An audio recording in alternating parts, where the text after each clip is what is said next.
and he was pelting him with crumpets, and I was beating him with me Paddington Bear collection. He started to roll down the stairs, and that's when I slapped him with old Union Jack.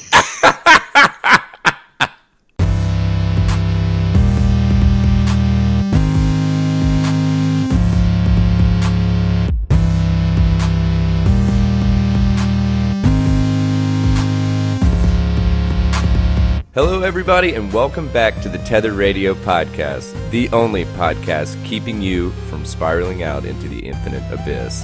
My name is Daniel, and I'm joined, as always, by my brother and co-host, Joseph. Red leather, yellow leather, red, yellow leather. Just prepping. Oh, I didn't realize my mic was on. Yeah. The episode has begun. The test begins. No. Yeah. I'm talking about. Oh, yeah, of course. Yoshimi battles the pink robot. I just listened to that album the other day, dude. It's fucking great. It is great. It's great, and the Flaming Lips, man, the Flaming Lips. I mean, it was time and place, but some of their music was time and place. But I think it's going to stand the test of time. Yeah. What do you think? I do too. Now, maybe once you get into their latter stuff that I'd absolutely loathe. What was that? What was that one song? It was, oh my God, what the hell was it? They basically repeat the same thing like over and over, I think. I think that's called a chorus, and I think most songs do that. I fucking hate choruses. Yeah, dude. Like, give me some new material. Fuck. It should just be verse, bridge, verse, bridge, bridge. Yeah. So you know what? Let's give that a go. You know? Verse, bridge 2, verse, crescendo. How you doing, man? How's your week going? Doing well. Went to a local watering hole last night with some buddies and had some good beers and got a good night's sleep and had some zoo garden for dinner. I just feel like you're making it up now. What does that mean? No, ZHU. A local mediocre Chinese takeout place. Well, you know, if it's... So I'm clenching my butt cheeks right now because I've had coffee, and there's no telling when the blasting's going to ensue. Well, thank you for that graphic description of where everything is in your GI. I think we're ready to proceed. So if you hear like whale mating noises, it's probably just my stomach. Right. Okay. But yeah, dude. So what's up with you? Man, just cranking away, doing the thing. Cranking away, gross. Yeah. Hey. I'm almost there. Cranking. No, but just working, man. Working, things are good. Working on some cool projects. Be able to talk about them here in the coming weeks. But cool. Yeah, life's good, man. Doing the thing. I'm actually coming from Los Angeles, piping in from Los Angeles, California today. Ooh, buddy. So yep. It's approximately 6:30 in the a.m., right? 6:30 in the a.m. That's it, man. Jeez. That's it. But you know, everything's good, man. I'm a little stuffy. There's been something going around, but you know, what doesn't kill us. They have shut down schools. Everybody's kind of using the President's Day holiday on Monday as an additional day to allow their students to get better. And I'm pretty sure that Knox County doesn't go back until Thursday this week because of all the illnesses and stuff. Dude, everybody has some kind of like bug or whatever in Knoxville. It's like that's crazy. I've never seen shit like this. No kidding. That's really crazy. Yeah, it's really crazy. I don't know. It seems like the the flu each year just gets like a little gnarlier, but I think it's just me getting older, And, I just don't bounce back as quickly if I get something. All right, look, I'm going to take a hard right turn on you here because I read something this morning that I thought was pretty interesting. Have you been following this Jussie Smollett stuff? No. Do you know who I'm talking about? Mm-mm. So Jussie Smollett is an actor on a show called Empire. Okay, I know the show. Okay. Is that the main dude? I don't think he's the main guy. He's he's an artist, I think, on the show. Because so Empire's about like a record label, right? Mm-hmm. And I think Jussie Smollett is a like gay vocalist, I guess, on that show. And the reason I call out his sexuality is because he is gay in real life as well. Jussie? Jussie, yeah. Jussie. Interesting. So about a month ago, Jussie Smollett was allegedly attacked. So he lives in Chicago, right? Mm-hmm. And the story that's coming out about this is fucking nuts. That's why I just wanted to bring it up today. Yeah. So the way that he told the story, the initial story, was that he's walking home late at night. Some people, some white dudes come up to him and say, and by the way, Jussie Smollett is African American, right? Yeah. Some white dudes come up to him and say, hey, isn't this drop some gnarly racial language, some gnarly commentary about his sexuality, but isn't this the dude from Empire, right? Uh-huh. Attack him, put a rope around his neck, dump something on him, some kind of caustic substance of some sort, and flee. Okay, it's a bizarre attack, but sure. Okay, so come to find out, as the police have this thing in current space-time now, this dude paid two Nigerian brothers who were somehow associated with the Empire and been like extras or some shit to attack him. What? Dude, I mean, this shit is like bananas. You got to read this. Yeah, what? And he paid these two dudes to attack him. He orchestrated the attack. This is kind of where the cops are today, right? I've been warmly following this. Yeah.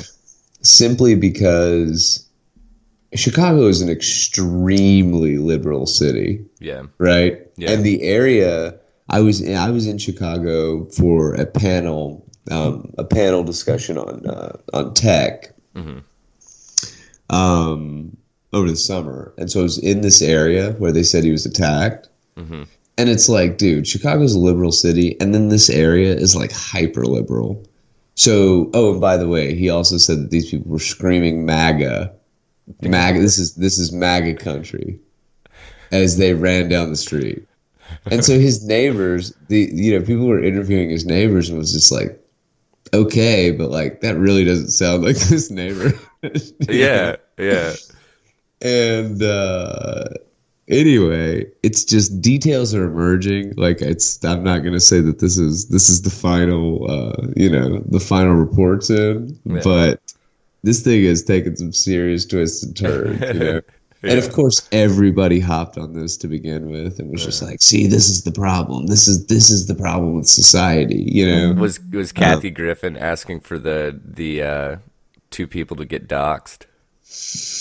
Yeah, I guess. Just so stupid. But anyway, fact check the mainstream media, fellow listeners. Yeah, man. I mean, it's in a world where monetization, is really like everybody's chasing clicks. Yeah. I mean, these fucking people, man, they will publish and say anything. Yeah. And it's not, I saw an interview with Denzel Washington discussing this. Have you seen this red carpet interview? It's badass. No, but honestly, I mean, Denzel Washington, I remember he had like a little cameo appearance in a video that me and you, or I think you came across and shared it with me. in regards to how toxic social media and Facebook and Twitter and all that jazz is. And I mean, he seems like he's, you know, even though I know that Denzel Washington can definitely have some pretty radical views on stuff, he seems like he's got a pretty fucking good head on his shoulders. You know what I'm saying? Yeah, man. It's interesting because there are some celebrities that I just think are just, you know, the misleading thing about fame and fortune is that, you know, there's like this false equivalency that because you've been able to like land some fucking TV show, you're smart, right? Yeah. And or because you have money. That's not the way to put it. Because you have money, you somehow know something that other people don't know. Yeah, or your opinion matters more. and that should certainly may be that in your craft of acting that you are in the top, you know, percent or whatever, and that's awesome. That's definitely, you know, a great thing. Yeah, but it sure as fuck doesn't mean that you know, understand. You know, like the certain complexities or whatever. But you know, whatever. Everybody's got an opinion, so it's fine. Yeah. But you know, the ones I really like, I like certain things Denzel has to say. Super sharp guy. I think Morgan Freeman is fucking sharp, dude. Yeah. I think Ashton Kutcher is actually really, really, really smart, man. I haven't actually seen much from him. So, dude, he's a sharp dude, and he's also a VC. He also invests in venture regularly. Yeah. But there's one other one that I thought was. I'd say he probably had to take that venue once Punk'd tanked. Well, that's the thing. I mean, you can only play so many tricks, you know, before the cat's out of the bag. Right? Yeah. You know, you can only put so many young people in old people makeup and have them do slip and falls. Before the cat. Oh, that's awesome. All right, so well, yeah. anyway. So speaking of the Jussie, what was his last name? Jussie Smollett. Jussie Smollett. So Which even kind though of sounds like the name of like a scientific name for like a fish or something, dude. Right? Oh, yeah. The Jussie Smollett. No, we never see them this far forever. It must be mating season. No, but I mean, here's the other thing that I will say. Like this cat, like to conceive of something like this and put this together, like this fucking guy really needs to talk to somebody. You know, I mean, I think he needs a little bit of professional guidance. But yeah, anyway, go ahead. Jussie, Jussie, Smollett, Smullet, I think. Yeah. Well, even though his attack may not have been 100% legitimate, this one that we're about to cover, it not necessarily an attack, but definitely it was an altercation after an attempted burglary. So. I pulled this one from the BBC News, and it was Lincolnshire couple sat on knife-wielding burglar. I was like, okay, well, I got to look into this one. So I'm just going to read the first sentence from this article verbatim because I feel like it sums it up pretty well, and then we'll dig into the nitty-gritty details in a second. A rail enthusiast and his wife tackled a butter knife-wielding burglar who tried to steal a prized collection of model trains, a court heard.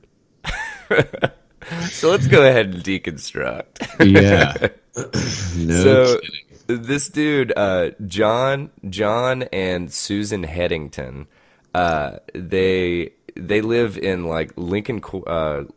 They live in Lincolnshire, and so according to like court documents and stuff, they're in bed, and Susan heard like some kind of stuff going on, I guess, downstairs or in another part of the house. So she gets up and goes over and sees that the light is on in her husband's like model train room. So this dude was, I think he was like he had something to do with the rail systems and stuff. So he was like, you know, all about like all of that jazz.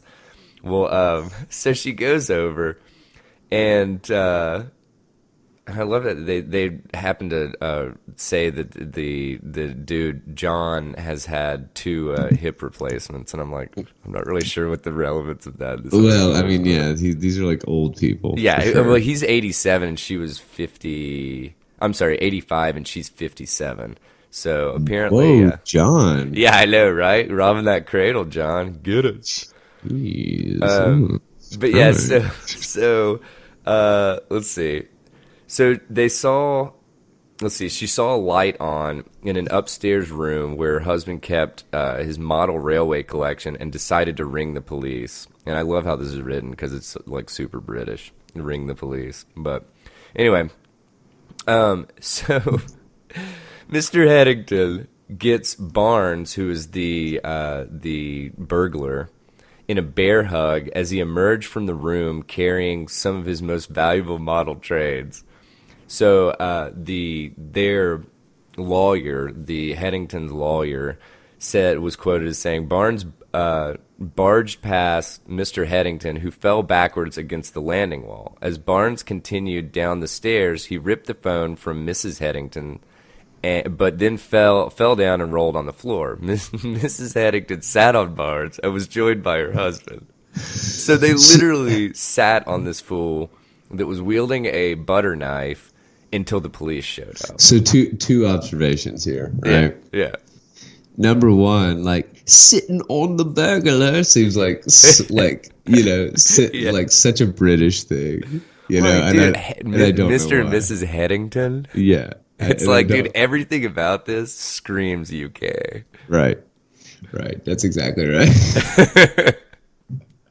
Well, after we finished up our tea and crumpets, we noticed that the light was on in John's rail room. And he was pelting him with crumpets, and I was beating him with me Paddington Bear collection.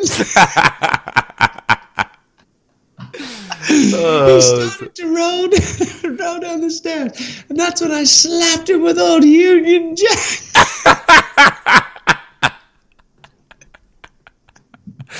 If that weren't enough, I'm trying to think of some other British shit. I know, right? Oh my god. and if that weren't enough, I dumped a pint of ale on his head and hit him with a boiled egg. I mean, here's the thing that's Oh my god. the thing that's so ridiculous to me about this. Yeah. Dude, this burglar, if you're fucking listening, you suck. Like, Yeah. you are like, Dude. the guys from Home Alone on steroids. You know? Yeah, or on meth, one of the two. Whatever's gonna make them less effective. What a bumbling moron. I mean, and it's just like... And I mean, dude, he's 28. I mean, shit, dude. When you were 28, do you not think that you could best an 85-year-old and a 57-year-old? I think, like, this is the 28-year-old that you're dealing with, like, he listens to ASMR vids because he's, for social connection or whatever, right? Yeah. He's probably, probably a little soft, so... Yeah. And he probably was like, ugh, I don't really want to steal these trades, but I don't have a choice. You know what I mean? Yeah. A man's got to eat. Yeah, right? A man's got to eat. A man's got to eat. That's right, man. So this was something else, and I didn't have time to check into it. But so he admitted to burglary and possession of a bladed article, and he was jailed for 2 years and 4 months. Is a bladed article different from a knife? Like in regards, because I honestly article, is it different than a knife? Yeah, well, and the only reason that I say that is it's like, okay, if he had a legit knife, because I mean, dude, let's be honest, a fucking butter knife, like, it's not even sharp, So I wonder if there's like, like butter knives and like maybe shovels or something like that would go under the same. Right. You know what I'm saying? Because it's like, if he had a knife, would it have been a bigger jail sentence if it was like a legit fucking knife instead of a butter knife? Yeah, I think I would imagine so. Yeah, I would I don't imagine know. so. Like I would imagine that like a bladed. Yeah, well, maybe not. Maybe not. Yeah. Well, and It's that probably might not. be UK law It's kind of probably thing not that versus. nuanced. Yeah, they were like, yeah, that's exactly right. Like, how sharp was the blade? Yeah. Could it cut like they probably have some like really old school Why, rig this system. blade can't even cut a biscuit. Is it a biscuit blade, or would it shave a hair in half? Could you skin a fox? Yeah. Or was it a biscuit blade? Oh my god! And you, sir, magistrate, you couldn't even whack a biscuit in half with it. Yeah. Is that what they call them, magistrates? The guys that Fucking powdered fine. wigs. Yeah. Yeah. Solicitor. That's what it is. Mr. Speaker. Solicitor, please. Anyway. Well, anyway, we'll leave the UK police department to or I guess the Lincolnshire police department to sort through the specifics of that, and we'll go ahead and cruise back stateside for this next article. Even though I picked this up from The Guardian, it involves a Fox News. I think he's on Fox and Friends. Yeah. He's on Fox and Friends. But anyway, so I pulled this one, and the guy was quoted as saying, "Germs are not a real thing." Fox News host says he hasn't washed his hands in 10 years. So I thought this was, Joseph and I were talking about this article right before we hopped on here to start recording. And I honestly, I think he was kind of joking, but I don't think he was joking as much as he probably should have been. Right. You know what I'm saying? So basically what happened is on Fox and Friends, Pete Hegseth, I guess is how it's pronounced. Right. One of the hosts for Fox and Friends. They had a little clip, and there's a clip in the article also for any of the listeners that want to actually see it firsthand. He was basically quoted as saying, he's like, "Oh well, I'm gonna go ahead and paraphrase this. We are working with trying to get technology to where we can start playing clips on the show, but I'm having to sort through being a novice audio person, a novice audio engineer. Okay. I'm gonna have to figure out how to do that, but basically." I'm going to paraphrase. He basically was like, "Oh well, I'm one of my resolutions for 2019 was to say more things on air that that are kind of off script and just basically say my actual thoughts, kind of thing on a situation." And somehow he just randomly, like, I can't remember exactly what they were talking about, but he goes, "Germs are not a real thing. I don't think that I've washed my hands in 10 years or something like that." And he's like, "I can't see them, so I'm pretty sure they don't exist." He's got to be kidding. He's got to be kidding. I mean, dude, he has to be. But so obviously this was met with laughter. And then he goes on and says, "I inoculate myself. Germs are not a real thing. I can't see them, therefore they're not real." Yeah. So obviously, this clip blew up on Twitter and the social media sphere, and he ended up like tweeting out that he was kind of joking, and he of course let's see, what was it? Let's see, been joking and paraphrase the president and blaming the media for being so self-righteous and angry, which I don't really know where that came from, but anyway. And then it says he also said he supported drinking from hose pipes and riding bikes without helmets. This dude's a fucking hellion. Dude, he's gotta be, has to be just making like silly points, like drinking from hose pipes and riding bikes without helmets. He probably said some shit like, "Back when I was young." You know what I mean? Yeah. I'm sure that it's not only taken out of context, but they're making it a lot more serious than I'm sure he intended. So Absolutely. but yeah, I figured it was. They really do. The article really does make him sound like a complete oaf. Yeah. Just. But yeah, and we'll wrap this one real quick. We will wrap it with what the CDC has to say about washing your hands. All right. The CDC advises that regular hand washing is, quote, one of the best ways to remove germs, avoid getting sick, and prevent the spread of germs to others. Being well educated about hand washing, quote, reduces the number of people who get sick with diarrhea by 23 to 40%. And so nobody likes diarrhea. Yeah, nobody wants a bad case of mud butt. So, Nobody. And you heard it here first. Yeah, right. If you dude, like a bad case of mud butt, write us at Tether Radio. That's TETA. If you enjoy a good case of mud butt, just to cleanse the system. But anyway, so we'll do a hard pivot from here, and we'll go into, let's put the spotlight back on Bezos and Amazon. Bezos and Amazon, man. We had a very lengthy conversation last week about Jeff Bezos and his dong. And his colloquially known dick pics. and his below-the-belt selfies. Below-the-belt selfies. But they're back in the news, baby. So here's what happened. Amazon. Actually, we covered this a few months ago. Mm-hmm. Amazon was reviewing or had requested proposals from a variety of different cities around the U.S. Mm-hmm. They were going to build a second campus, right? And so they wanted to... Where's their first one? Or do you know? Seattle. Okay.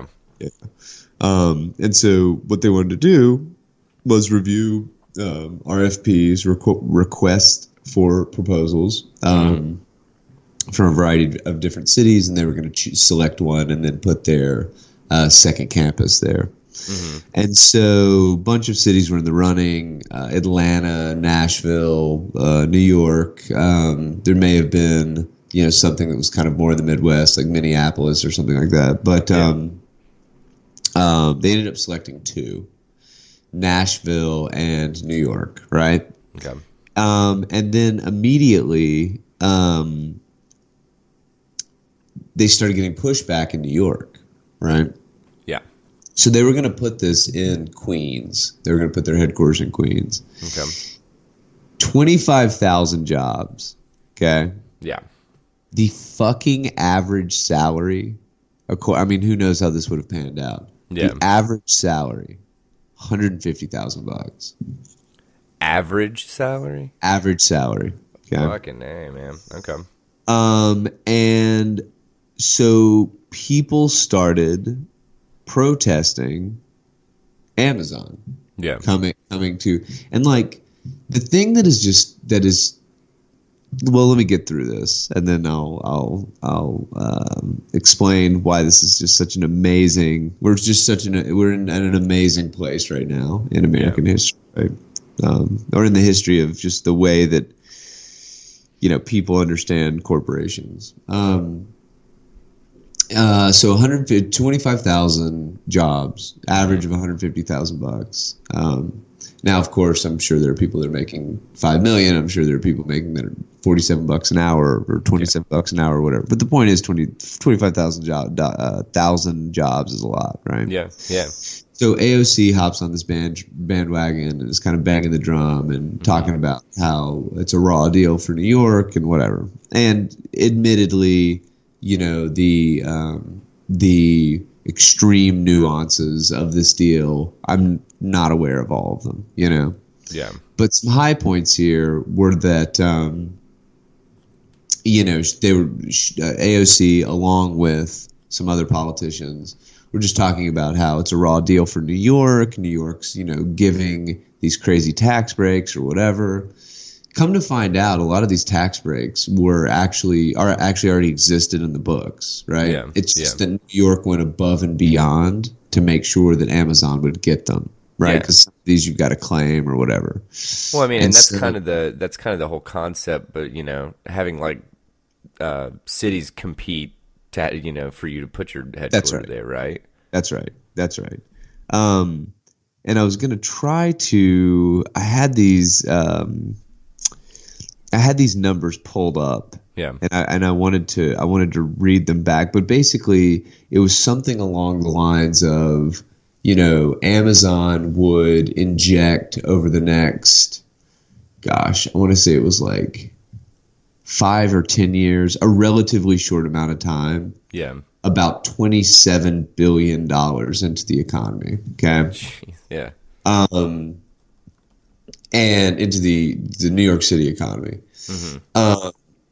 And this you know what? Actually, I do remember the name of the article I was reading. It was a kind of an additional article from the one that we posted, and it was I think it was by somebody maybe at Slate, and it was like, "Congrats, AOC or whatever, you just ruined this for New York." I think that was basically the updraft of the article. Yeah.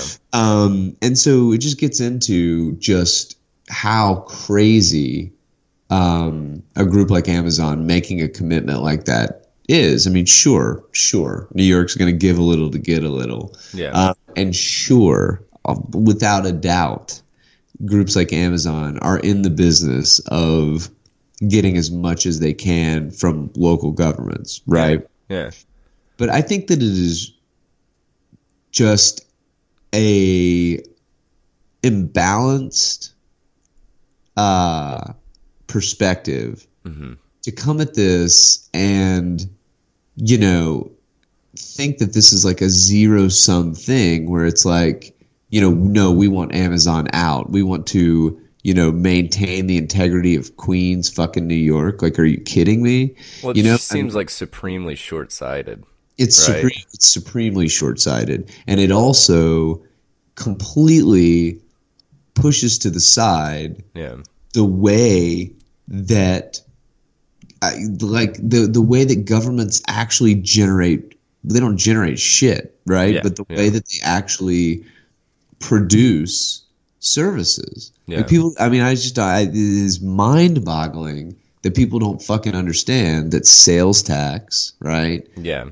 Income tax, like property tax, all of these taxes go into a pot, and then that pot is then distributed to people that work for the government to then enforce the laws and regulations of the government. To which there are, in some categories that are penalties. Yeah. And if you cross the line, then you pay back in. And it's like this big, conveyor belt of services delivered and fines and charges that come back in. Right. Yeah. So the government, and I can't even believe that I'm saying this out loud. The government does not produce revenue for the most part. There are some government agencies like the post office that are kind of outliers, right? Yeah. Like the Park Service where you pay to get in or whatever. Well, and even probably all of those combined would make up a super small percentage of funds or whatever that the government's dealing with. That's exactly the vast majority is going to be taxing and all that, right? The post office, or put another way, the post office is not profitable. Yeah. Okay. So you must there must be they must subsidize these organizations, and they subsidize them with fucking tax dollars. Yeah. So it's just really crazy to me that we are in this place where the conversation is like, no, evil corporation. Like when, and we don't want these people to come in and like destroy our town or community or whatever. Instead of like, it almost is like an acknowledgement of not understanding the own fucking system you're working in. Like not understanding the way the government works, even though you're paid $178,000 or however much, we'll have to look this up. Yeah. But you're paid a lot of money, a considerable amount of money, considering how much other people make. Yeah. To understand your system and understand your quote business, which is the business of politics, right? Yeah. If I'm a local politician, why would I not go back in and say, look, I want more carved out for my local constituents? Yeah. You know what I mean? Like, it's all well good that the city of New York is getting, all of these benefits, but I want, $500 million for community centers. I want whatever, what the fuck ever it is, whatever it is. Yeah. But it's lunacy that you've got, politicians who are making, hundreds of thousands of dollars. That is the salary of these politicians. Oh yeah. Much more than most of their constituents. Yeah. Particularly in places like, I would think, Long Island City, New York, right, which is like adjacent to Queens. Yeah. And these decisions are being made just to, screw the big evil corporation. And it's like, and you're able to just kind of sway this base and get people to, march with upside down, smiley faces. Yeah. Well, I think that a lot of people also forget that, they when they see this stuff, like, for instance, in this article, they were looking at $3 billion in government incentives to get that headquarters built and, there. And what people don't think about is the fact that, they see for instance, the $3 billion, they see it as basically going in Jeff Bezos's pocket kind of thing, which is any successful business, and correct me if I'm wrong, but any successful business has to grow, like, constantly, pretty much. Right. And so most of the time, these big corporations, yes, they're getting fucking huge tax cuts and stuff.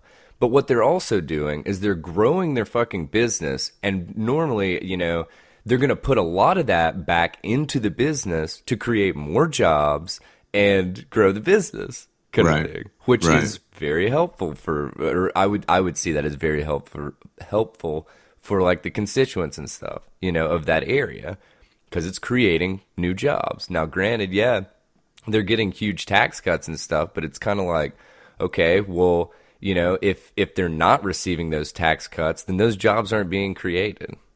Yeah, and it's interesting because I was just poking around and read another article from Slate that says New York's anti-Amazon movement is a blueprint for critics of big tech, and it's and they're talking about Google, bringing 14,000 jobs to New York and not asking for any tax breaks, right? Mm-hmm.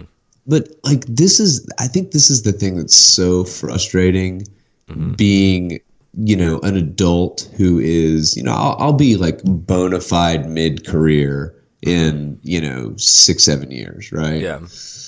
And as someone who has enough experience in the workforce to kind of read between the lines here, when Google's talking about bringing 14,000 employees and they don't want tax breaks, that's because they're fucking tech employees that are sitting in an office building in Manhattan. Mm-hmm. When Amazon is talking about 20, and I could be wrong on this, but I would assume. So what does that mean? That means Google rolls in and gets a lease and puts 14,000 people in an office building that they leased, right? If I'm Amazon and I'm depending on the type of jobs that I'm bringing, and I'm bringing 25,000, jobs. If I'm going to be like buying property, for example, right, or have like a smaller shipping center, or be employing people that are doing anything other than sitting behind a computer hacking away. Yeah. I'm absolutely going to ask for tax breaks. So like that's why this stuff is so misleading. Like all jobs aren't the same, right? Yeah. Like if I'm a Long Island City resident, the likelihood, I don't want to say that, the likelihood of anyone in any community having a master's of science in computer science is less likely than someone not having that degree. You know what I mean? Like, Yeah. it's just, it's not like you're rolling into communities and you're saying, we're going to take this to, Lawrenceville, Georgia. We're going to put 25,000, high-paying tech jobs in Lawrenceville, Georgia, and that Lawrenceville, Georgia has the ability to say, like, great, now we're at 100% employment because every fucking citizen here has an MS in computer science. Like, it's just not the way that it works, right? Yeah. And so why would Lawrenceville, Georgia be jacked on Amazon coming there? Because they're going to put a distribution center, and because that's appropriate with the community that's going in terms of the skill set that exists in the community. All of that is to say, these articles do not factor that at all. Yeah. And instead they just say, well, Google's not asking for tax breaks. Well, it's apples to oranges. It's a completely different thing. Now I'm speculating in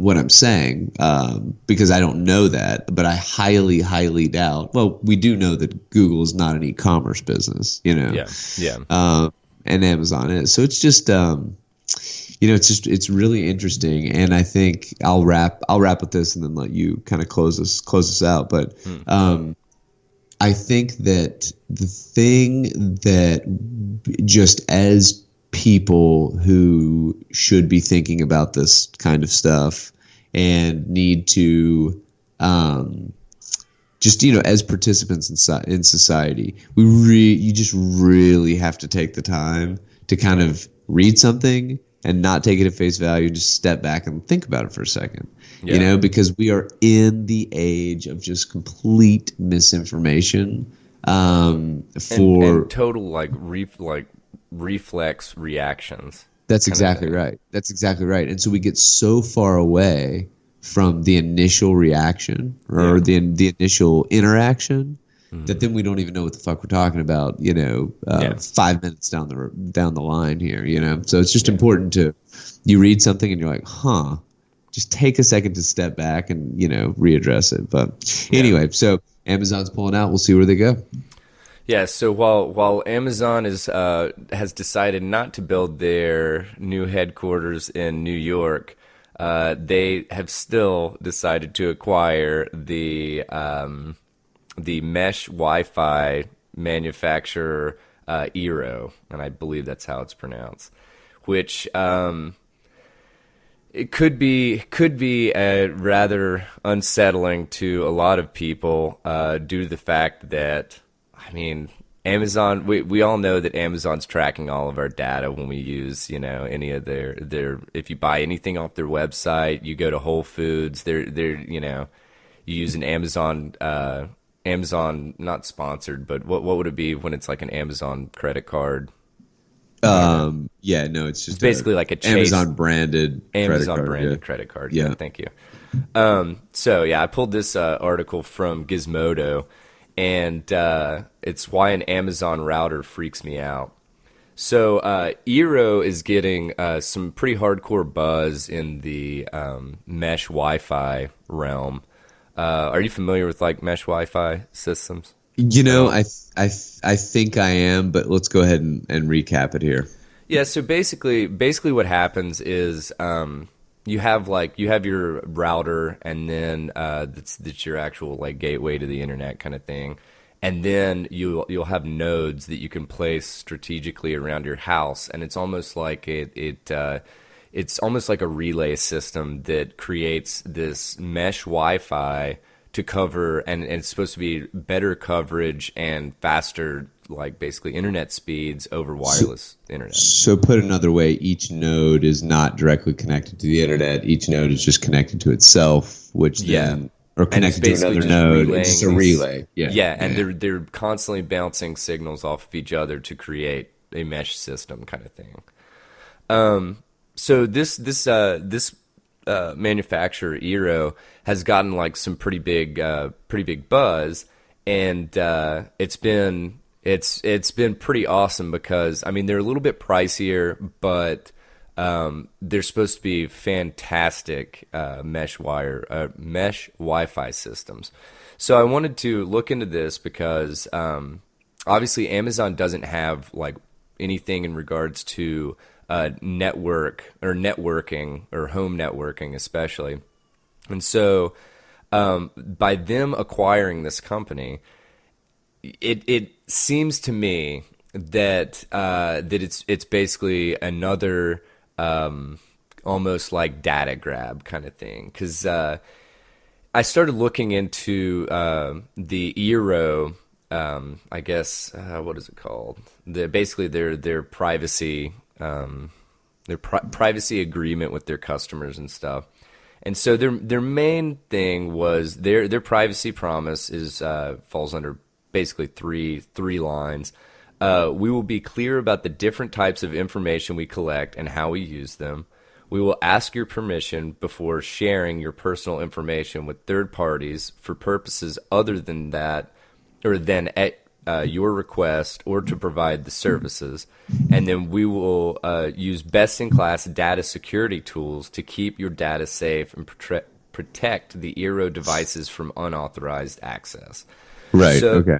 Yeah. So, so the thing that kind of made me uneasy about their privacy, the Eero's privacy promise or whatever, is they said that they would ask your permission before sharing your personal information with third parties for purposes other than at your request or to provide the services.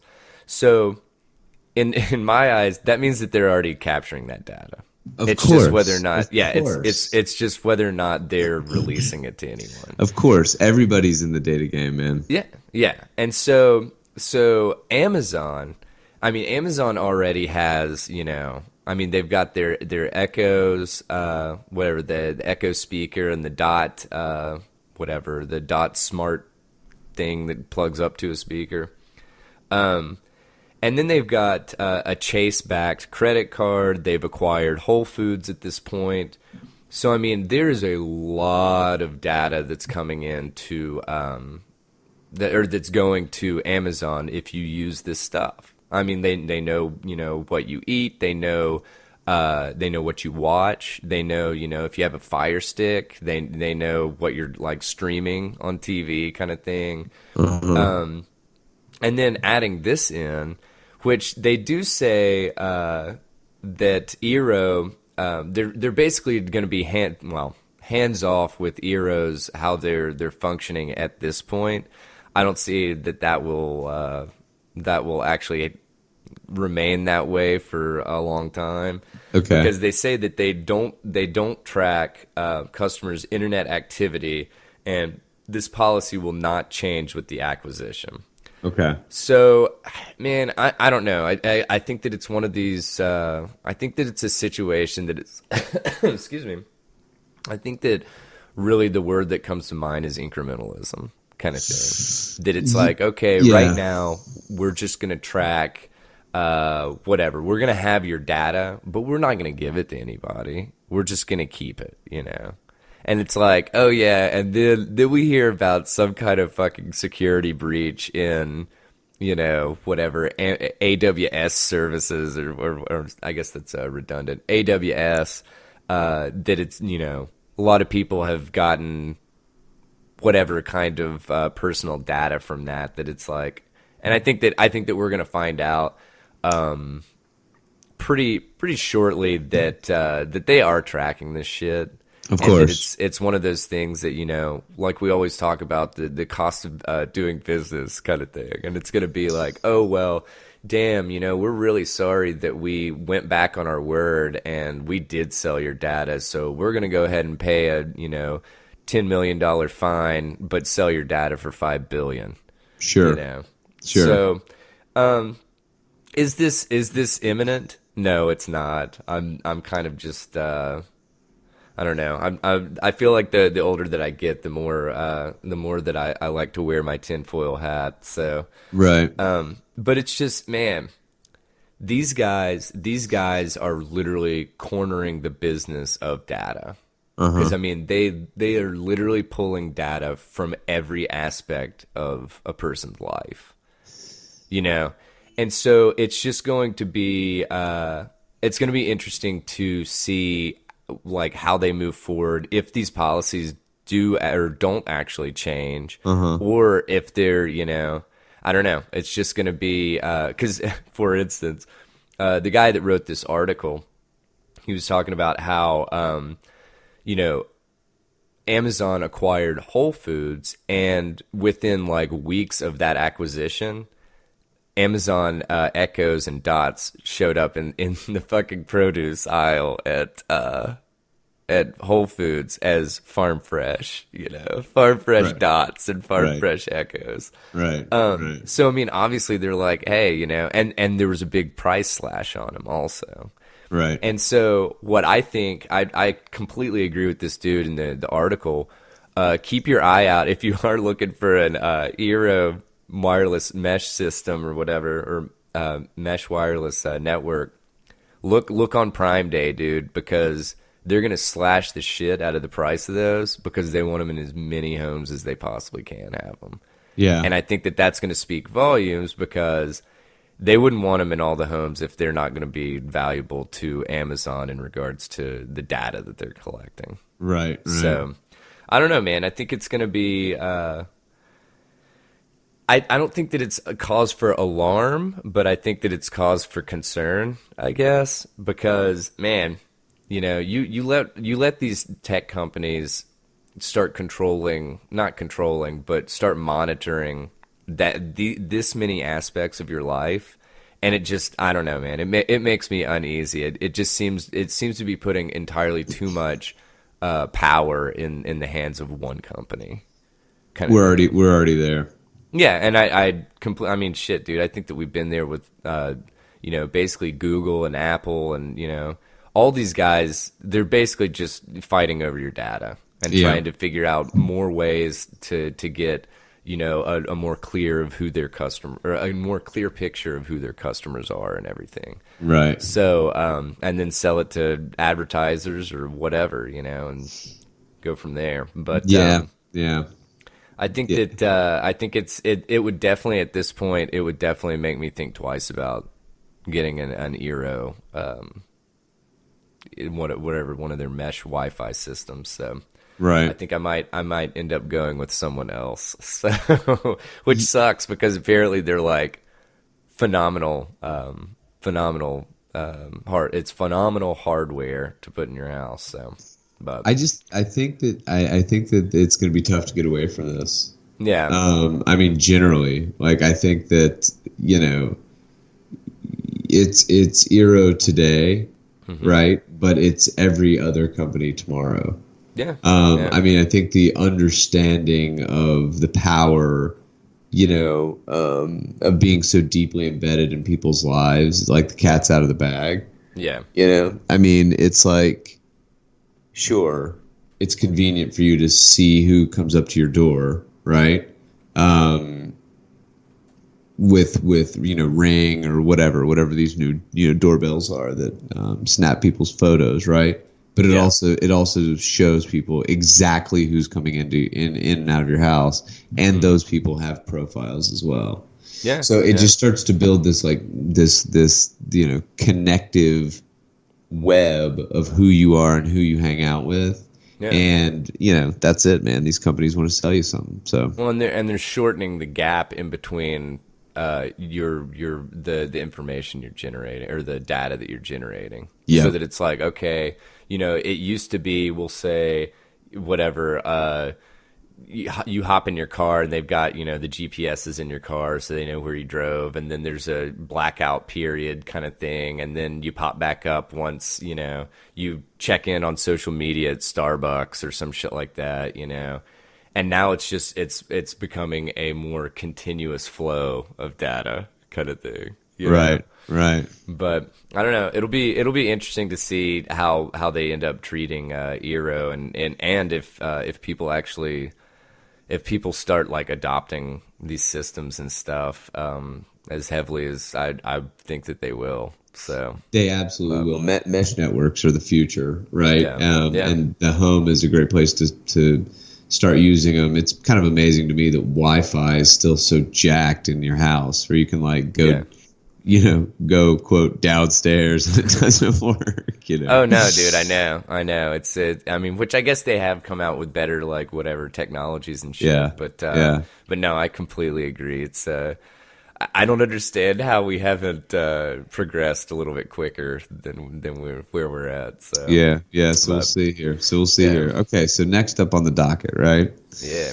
Burning Man, and you found this article. Yeah. Burning Man disinvites super elite camp for extremely fancy people. Yeah. So the Burning Man, look, TLDR, the Burning Man that we all grew up reading or grew up, hearing about is not the Burning Man that exists today. So I am, of course, talking about the Burning Man festival that happens in the, I believe it's the Nevada desert, I think, in like the northern Nevada desert. And this festival is pretty wild. I'm going to look up some quick stats here just for the sake of conversation. But Burning Man, it's the festival where, at the end of it, there's this huge, I guess you call it an effigy or something, that they burn at the end. 51,500 people attended Burning Man in 2010. The last attendance numbers that they have are from, they have posted was 2016. They said 67,000 people attended this thing, right? Jeez, So I didn't realize Burning Man was that big. Yeah, and actually, dude, I'm looking at this. 2017, 69,000 people attended, right? Yeah. And so the Bureau of Land Management, the attendance cap is 70,000 people, right? Yeah. So they burn this effigy at the end of the show, and it's a big thing, and everybody gets super high and does their thing, and tons of naked people and whatever. Yeah. But what has happened here is that it's kind of become a play place for the super wealthy, right? Yeah. So the lowest tier Burning Man tickets cost $190, right? Mm-hmm. But this company that they kicked out, right, charged upward of $10,000 and even $100,000 for a 2-bedroom, 1-bath, quote, moon village, right? And so I'm sorry, dude. That is fucking amazing.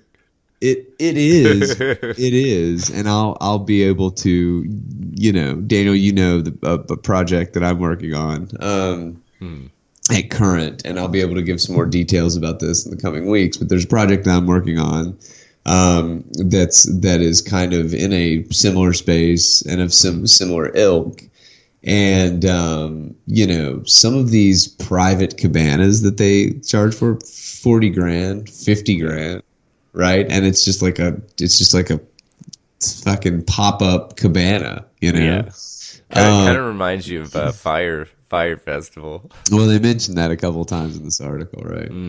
And so anyway, Marion Goodell, the CEO of the Burning Man nonprofit, candidly took on the so-called turnkey or plug-and-play camps whose attendees essentially set up gated festivals within the festival. Yeah. And she said that this was just kind of struck at the this was the antithesis of what the festival was meant to be, and they were now disinvited. So there were people that were going in, and God bless these entrepreneurs. We're providing services and charging a shitload of money for it, and people were doing it, right? Yeah. But now they are gonna have to find a new hustle, man. So I don't know. What do you think? You think they should be kicked out? What's your feeling on this? Honestly, I kind of like it for the sole reason that even though this is about as far from what I would be interested in at this point in my life as we could probably get in regards to like festival life. Right. But having said that, man, I think that it's kind of cool that they're like trying to stick to the foundation of what they see Burning Man as being, and I don't know. I feel like it's kind of I feel like I feel like everybody kind of cheers when the super elite kind of get the brakes pumped on themselves, you know. Yeah, and I'm with you. I'm actually totally down with this, man. I mean, I think that I mean, I just love free market shit, dude. Look, if Burning Man wants to keep people out, you know, if they want to say no super elite camps or whatever, fuck it, let them do it. You know, if they want to let them in, let them in. That's fine. I think it is kind of cool that they're kind of sticking to the, you know, ethos of the whole you know, festival. That's kind of a cool idea. But it's just funny to me. So I do believe there's a caveat to what I said, right? Mm-hmm. Because I do believe that, like, I love the kind of free market ideas here, but then when I port that over to, for example, nature, and I'll give you a specific example here. It kind of like rubs me the wrong way. Yeah. Mount Everest. Mm-hmm. So I did some ice climbing a few years ago, and we were chatting with the guys that were leading the climbing group, and they were talking about, and this was not, you know, wasn't K2, it wasn't fucking Everest. This was just up in Mammoth in California. Yeah. And they were just talking about how it had gotten so absurd that you know, people would come in and they would want the ice climbing experience, but then they would have them like pack in, you know, like full tables and silverware, and you know, and the guy was just like, the commentary from the guy was like, I mean, sure, you want to pay us tons of money to do this, we'll figure it out, but he was just like, I don't understand what the fucking point is. Yeah, you know? And it's just really interesting to me because it's like I'm not. I mean, I guess I'm being slightly naive in saying this because I'm sure I could fucking figure the reason out if I looked hard enough. Yeah. But I'm not sure I totally wrap my mind around like why you need to spend $100,000 to rent the moon unit or whatever the fuck, when you could just like pay your driver who you already have to like drive your fucking RV into, you know what I mean, into Burning Man. Like, I don't know, you know, maybe there's something different. Maybe it's just like the difference is they just like, you know, provide the cocaine for free and have like a fall guy on standby. You know, there's like these value adds that you just can't produce yourself or don't have time to produce yourself. But you know, it's just, that's so interesting because it's like, and this will be the last thing I'll say on it, but if you look at Everest, it's sad, dude. Yeah. Like, it's fucking sad. You know, this used to be like this like pinnacle of human achievement. Yeah. And now you've got, you know, these just people lugging boxed wine and not boxed wine, right? And like super expensive wine and shit.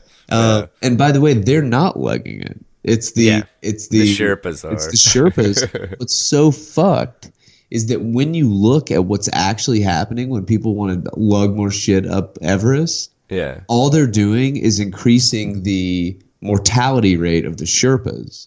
Yeah, because there are certain places in Everest, on the Everest hike, where you need to be traveling light. And so, of course, these Sherpas will take tons of money to try to work something out. Yeah.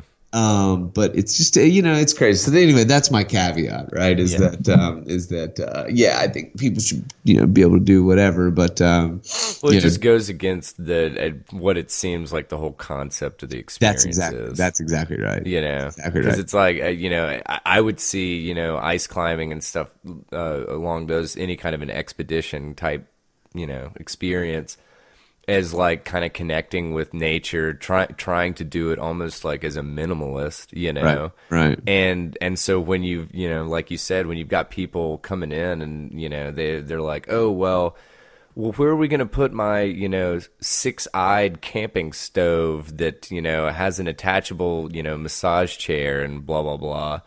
And it's like, wait, what? Right. It's just fucking yeah. It just seems to go against the whole idea of the experience. So, but yeah, dude, it's just it's interesting how I mean how what money can achieve, and Right. what people will do for money. Because like you said, dude, I mean, if somebody was waving a $1,000,000 in front of me, and I was a Sherpa that normally made like whatever, $1,000 an expedition, or I don't know what the fucking pricing tiers are, Right, but right. but it's like shit, dude. I'd probably try to make something work, right? Yeah, totally, dude. But like you Totally, said, but- I mean, it doesn't change the fact that it doesn't make the route any easier, kind Right. of thing. So, Right. but yeah, just I thought it was an interesting slap to the face of the super elite, that it's like, wait a second, guys, let's pump the brakes on this shit. You even though everything in every other aspect of your life is at the utmost of exclusivity. Right. When you come to Burning Man, you're a normie. Right. Right. But anyway, so we'll go ahead and cruise over to the next thing that I pulled that has been somewhat of a recurring theme for Tether Radio in regards to vaping, the vape world, and how it has affected You're talking about cloud chasers? cloud chasers. Yeah, Right. Okay. Those cloud suckers. Yeah. Yeah. Excuse me. So I pulled this one from NBC News. Tobacco use by teens soars, erasing past progress, CDC says. And so I do want to go ahead and qualify, because it's actually, this is kind of a misleading title to the article. Okay. Because tobacco and e-cigs and like vaping and all that stuff with nicotine, all of those are kind of lumped into the same category. Okay. So when it says tobacco use by teens, it's misleading because it's actually e-cigarettes that have been the main contender for quote erasing previous progress kind of thing. Okay. And so what they found in this, and of course this is a self-reported study by the CDC, so take it with a grain of salt. I mean, I'm sure there's a pretty large margin of error and whatever in regards to how the percentage could fluctuate. But they said that, let's see, among middle school students, there was an increase of 28.6% in regards to tobacco. Well, I say tobacco use. I'm just going to use tobacco use since I've already qualified what it actually means. But yeah, so they figured out that most of the increase was due to e-cigarettes. Okay. Because they had, and I wanted to, let me see if I had it written down. Nope. So basically it was, let's see. I was trying to remember what the actual, because it was pretty crazy. Oh yeah, here we go. So the report said that in 2018, 20.8% of those in 9th to 12th grades said they vaped. And this is up from 11.7% in 2017, which would be a 78% increase. Okay. It's kind of kooky, honestly. And then they saw for 6th to 8th graders, it went from 3.3% to 4.9%, which was a 48.5% increase from the 2017 to 2018 year.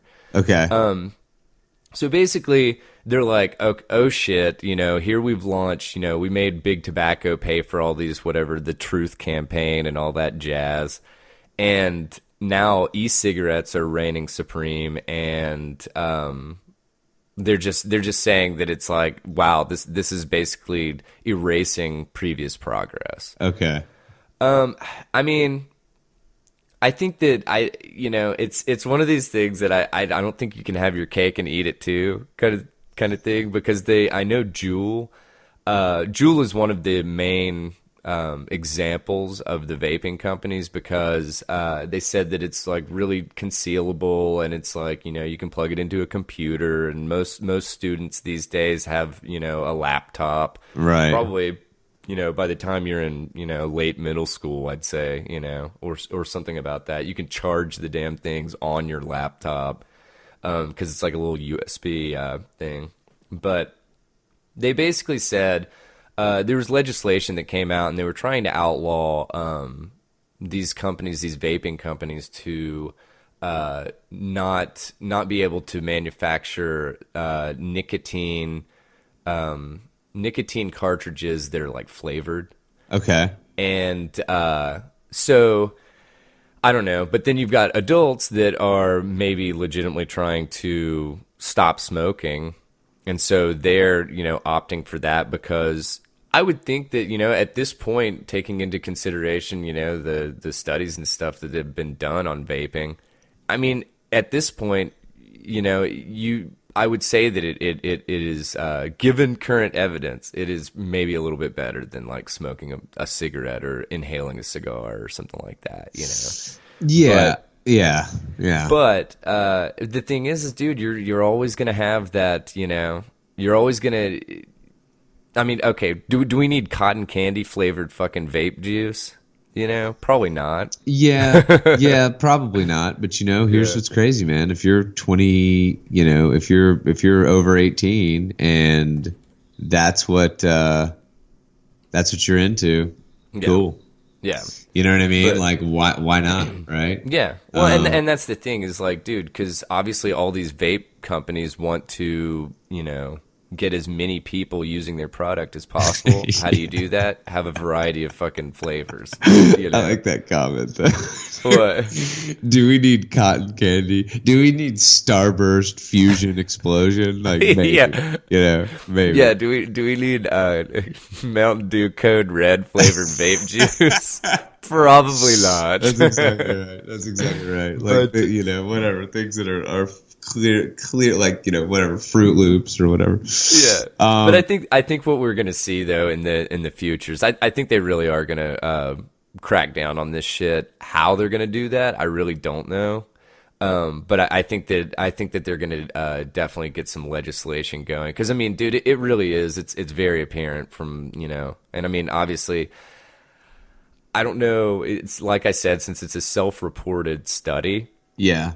You know, how do you know that, like, whatever, they got a group of kids or whatever, and all of them said that they were vaping because one of them said it, you know, and the other ones don't want to be looked at as not cool or whatever. Yeah, I mean, it's so I'll tell just a quick story about this, which I thought was just fucking hilarious. Obviously, I don't hang out with a lot of tweens and teens. Yeah.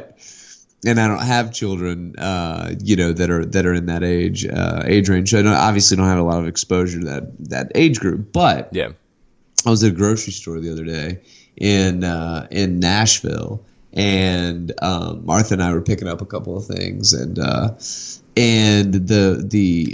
cashier was under 18, potentially under 21. Or excuse me, under 18, potentially, under 21, potentially under 18. The reason I say this is because we were buying wine, and she had to call somebody over to check the wine out, right?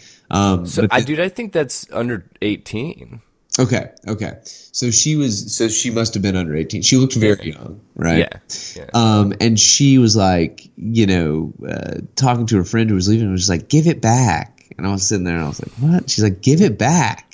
She's like, "No, I'm going to keep it." And she's like, "Give it back." And it was like one of these things where, like, when you're fucking 16, you think that this is appropriate to do at work, you know? Yeah.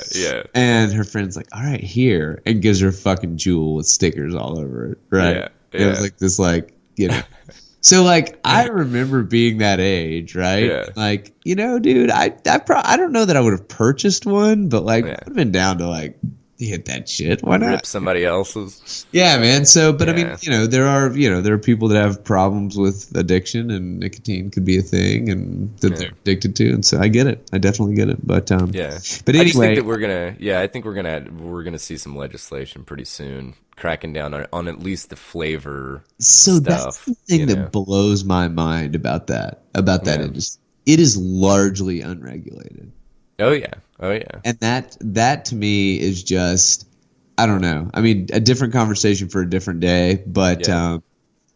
that is the aspect of this that I have a hard time wrapping my mind around is how fucking slow our legislative system is, Yeah. and how it is outpaced by 10 times, just based on the technology that people are able to produce. By tech companies that are coming in and just saying, like, we're going to do this, and we're going to iterate, and we're going to do this, and they just run fucking circles. Now, I understand that there's a reason that our legislation moves in the way that it does. Yeah. But still seems as though there's got to be a better way to legislate, and just I don't know, make the cat and mouse game a little bit more kind of balanced, I guess. But all this talk on vaping makes me think a little bit about smoke, and it certainly makes me hungry. Yeah. So I mean, my stomach thinks my damn throat's been cut. yeah, that's mine too, brother. Mine too. So excuse me. This article is from Canada, and the title of the article is "Customers Continue to Line Up at Drive-Thru as Winnipeg A&W burns to the ground." So there's this video and photos of an A&W restaurant burning the fuck down, and people are still pulling into the drive-thru looking for a tasty Dad's burger. What did you say? No, Papa Burger. A Papa Burger. So Daniel, can you read us a couple of the items on this that that people may have been lining up to eat? Yeah. So I don't know. Yeah, I don't know what kind of person, or what kind of people our listeners are. But I know that A&W has something for everyone. That's right. No matter who you are. So even if a Papa Burger and a side of onion rings doesn't float your boat, you can dip over into hot dog land and get a nice coney cheese dog, or just a coney dog. Or if you want to be really rambunctious, you can get a 5 or 10 piece corn dog nugget. I wonder what I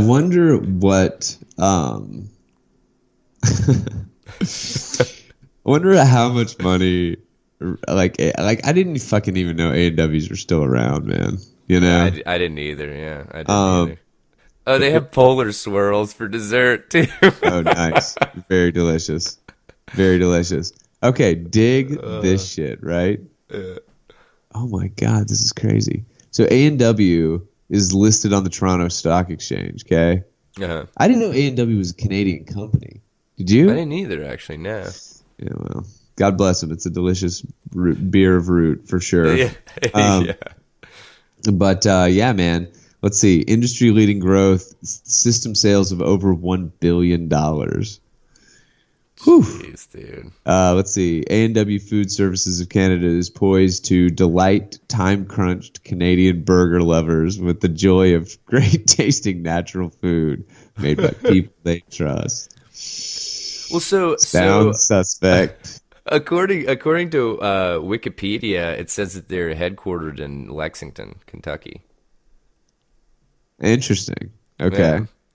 So it says its origins date back to 1919 when Roy W. Allen opened a walk-up root beer stand in Lodi, California. Lodi, California.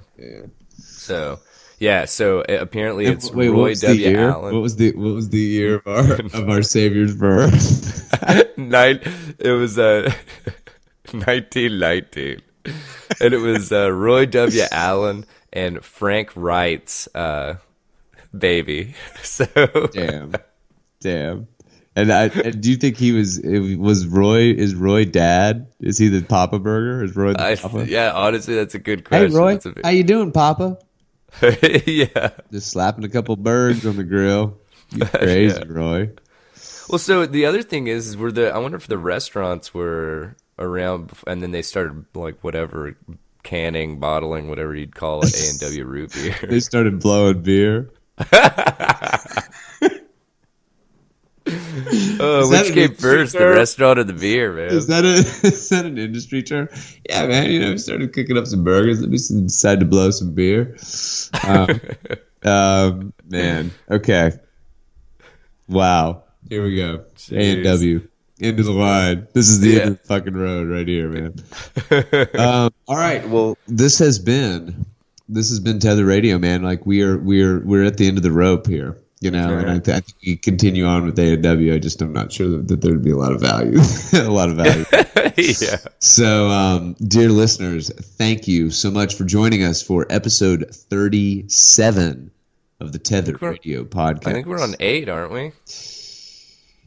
Dude, are we? Oh, yeah, you're right. Sorry, it is 37. 37 of the Tether Radio podcast. Once again, I'm dunking on Brother Daniel. Motherfucker. No, but thank you so much for joining us. Of course, we appreciate it. Episode 37 of Tether Radio podcast. My quick social media handle, tiptoe tot dance. You crushed that one. Don't work the title out, all right? Send us some feedback. tetherradio@gmail.com. tetherradio@gmail.com. You can find us on Twitter at tether_radio. Instagram, see at the same damn handle at tether_radio. Facebook. Man, we got to find some shit to sling on Facebook, dude. It's been a couple of weeks, I think. Yeah. Tether Radio, all one word. Of course, good, bad, the ugly. We want to hear it all. We are quickly approaching 1,000 downloads, and we appreciate all of you for that. So we are just hauling through 2019, man. It's going to be a hell of a year. So I'm Joseph. And I'm Daniel. And you've been listening to the Tether Radio podcast. We will see you next week. Stay tethered, peeps.